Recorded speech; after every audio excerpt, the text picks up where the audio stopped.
Bem-vindos ao canal Sejam Santos, onde vamos explorar a vida e as obras dos santos mais inspiradores da história da Igreja Católica. Nós vamos compartilhar suas histórias, seus ensinamentos e seus exemplos de virtudes, esperando que possam nos inspirar a viver de acordo com os ensinamentos de Cristo. Então, se você quer aprender mais sobre esses santos e descobrir como suas vidas podem ser caminhos que nos levam a Jesus Cristo para nós hoje, inscreva-se no nosso canal e deixe o seu like. Inscreva-se hoje mesmo, divulgue nosso canal a seus amigos e comunidades e nos ajude o nosso canal para que possamos alcançar mais pessoas na divulgação a conhecer mais a vida dos santos. Onde a santidade é uma jornada diária. Faça parte dessa comunidade de busca pela santidade.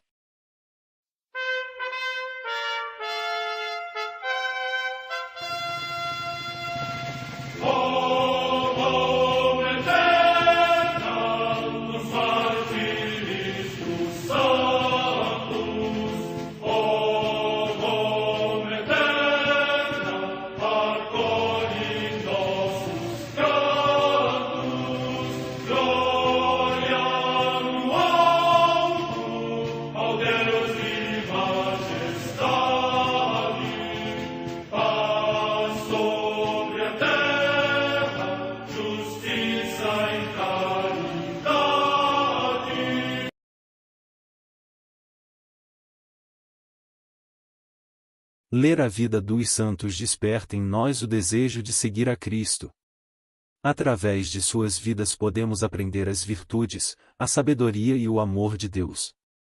Cada santo nos oferece um modelo de vida a ser imitado, como diz São Paulo na carta aos Hebreus, capítulo 12, versículo 1. Estamos rodeados por uma nuvem de testemunhas. A Igreja foi fundada por nosso Senhor Jesus Cristo não apenas como uma instituição, mas uma autêntica família. Os santos mártires, confessores, doutores, as virgens, os santos pastores e todos os demais santos são realmente nossos irmãos que nos precederam no caminho da fé e já estão no céu, para onde também iremos nós, pela graça de Deus.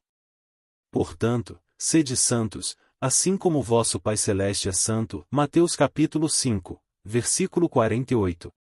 Hoje, dia 6 de outubro, celebra a Igreja a vida desse grande santo, São Bruno. A Santa Madre Igreja celebra também nesse dia os santos. Em Laodiceia, na Frígia, na atual Turquia, São Ságar, bispo e mártir, que padeceu no tempo de Servilho Paulo, procônsul da Ásia. Data da morte no ano 170. Em Agen, na Aquitânia, atualmente na França, Santa Fé, mártir. Data da morte no século IV. Em Sorrento, na Campânia, região da Itália, São Renato, bispo. Data da morte no século V.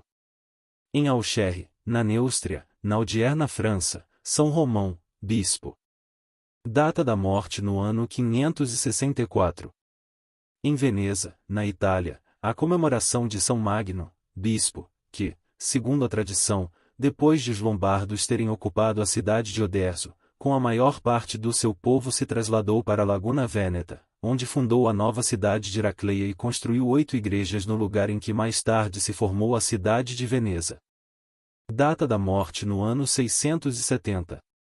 Na Bretanha Menor, atualmente na França, Santo Ivo, diácono e monge, discípulo de São Coterto, bispo de Lindisfarne, que atravessou o mar e foi habitar nesta região, entregue a vigílias e jejuns.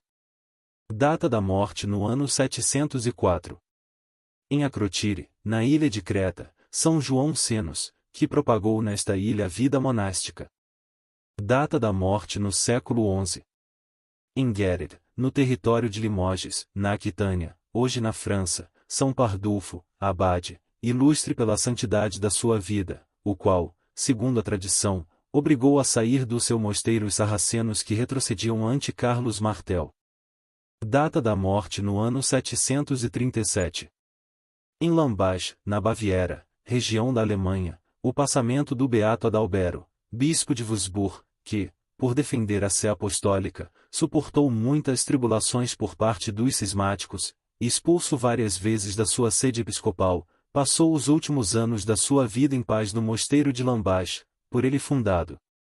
Data da morte no ano 1090.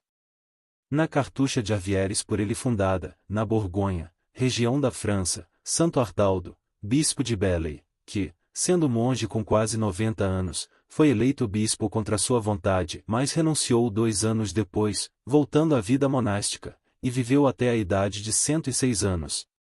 Data da morte no ano 1206.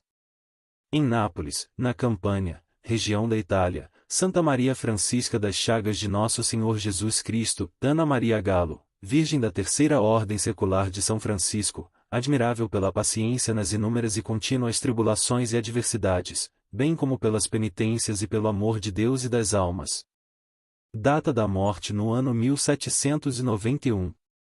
Num barco-prisão ancorado ao largo de Rochefort, na França, o beato Francisco Hunot, presbítero e mártir, que, por causa da sua condição de sacerdote, durante a perseguição contra a igreja foi encarcerado na sórdida galera, onde, afetado pela febre, entregou o espírito a Deus.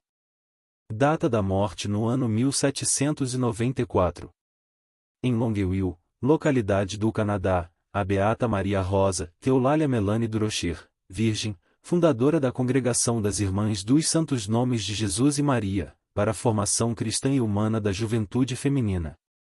Data da morte no ano 1849.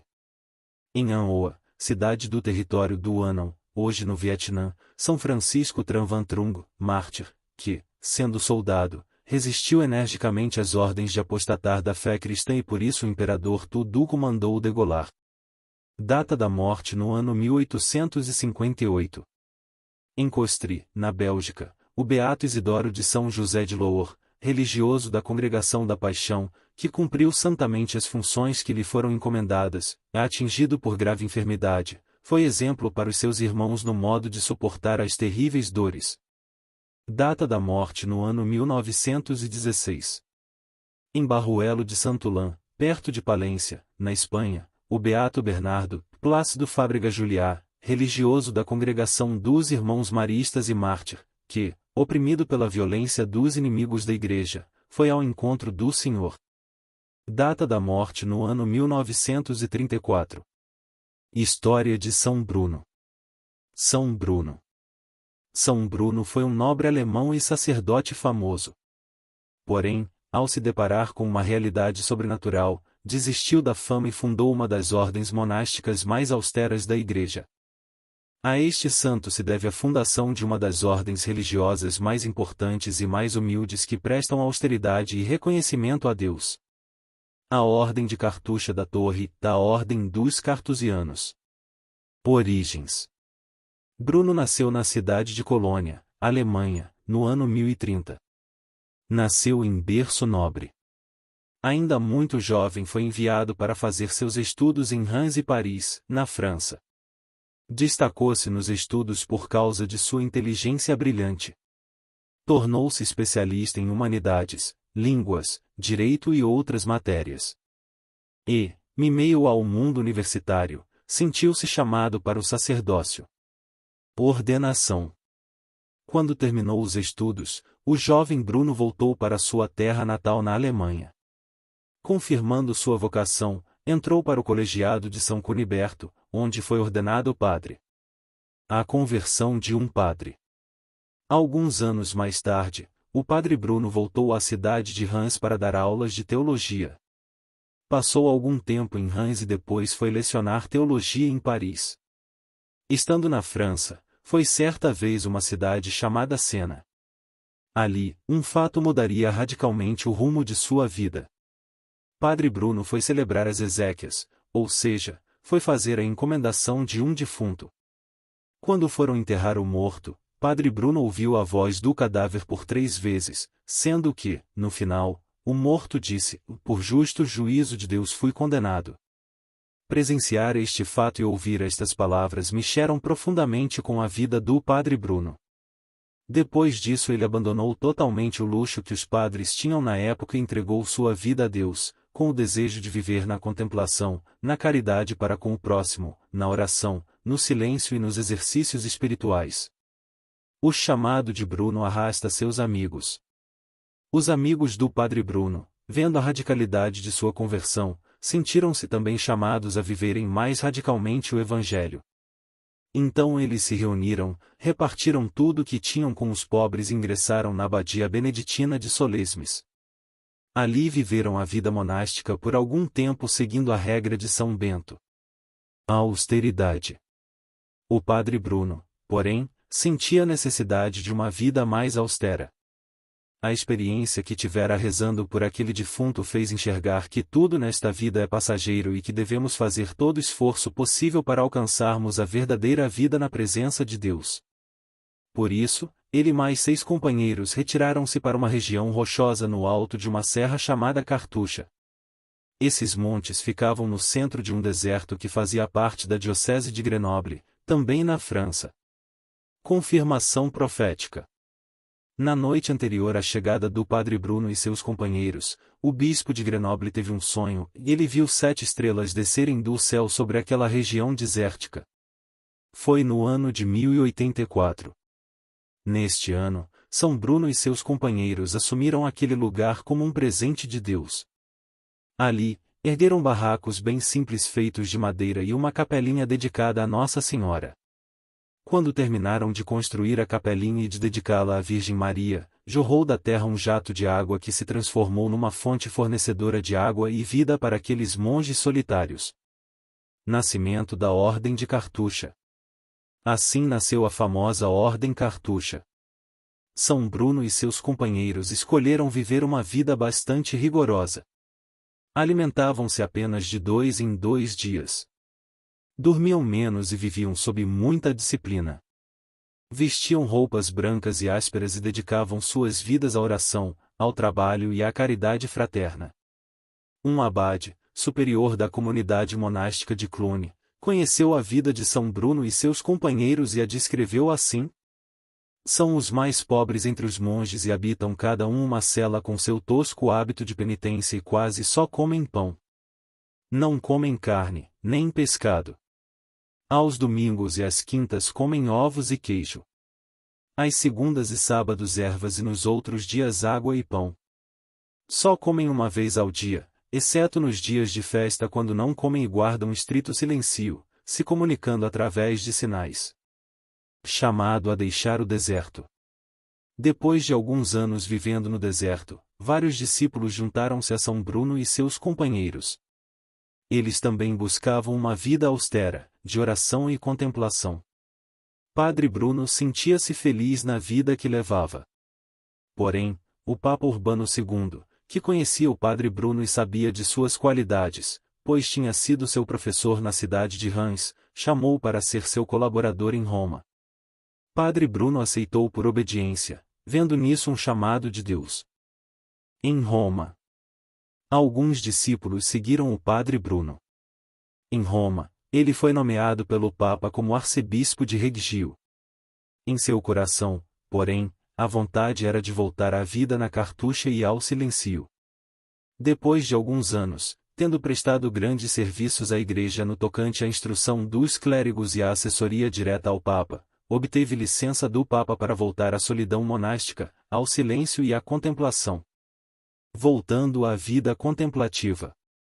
O Papa permitiu que Dom Bruno voltasse à vida monástica, porém, dentro da Itália, para que, quando fosse preciso, pudesse encontrá-lo com facilidade.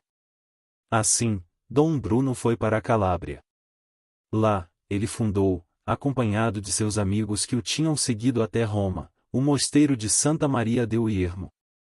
Sua nova fundação também passou a ser conhecida como Ordem Cartucha da Torre. A ordem floresce. Na Calábria, a ordem recém-fundada por Dom Bruno floresceu. Logo foi preciso construir outro mosteiro. Este, construído em Bosco, recebeu o nome de Santo Stefano. O povo, tendo descoberto a presença de Dom Bruno e sabendo de sua fama de santidade, passou a procurá-lo para pedir aconselhamento, auxílio, orações. Assim, muitos foram curados pelas bênçãos e orações de São Bruno. Seu renome chegou a vários cantos da Europa, espalhando-se pela Itália, Alemanha e França. Falecimento. São Bruno faleceu no dia 6 de outubro do ano 1101. Multidões foram se despedir dele e pedir sua intercessão, tendo a certeza de que ele já estava na glória de Deus. E muitas graças aconteceram. Após sua morte, ele se tornou o padroeiro da cidade de Colônia, na Alemanha. A festa de São Bruno passou a ser celebrada no dia de sua passagem para o céu, em 6 de outubro. Oração a São Bruno. Onipotente e eterno Deus, que concedestes a graça da fidelidade a São Bruno, fundador da Ordem dos Cartuchos, através do silêncio e da contemplação, concedei-nos também a nós sermos bem firmes na fé pela contemplação de vossas maravilhas. São Bruno, rogai por nós.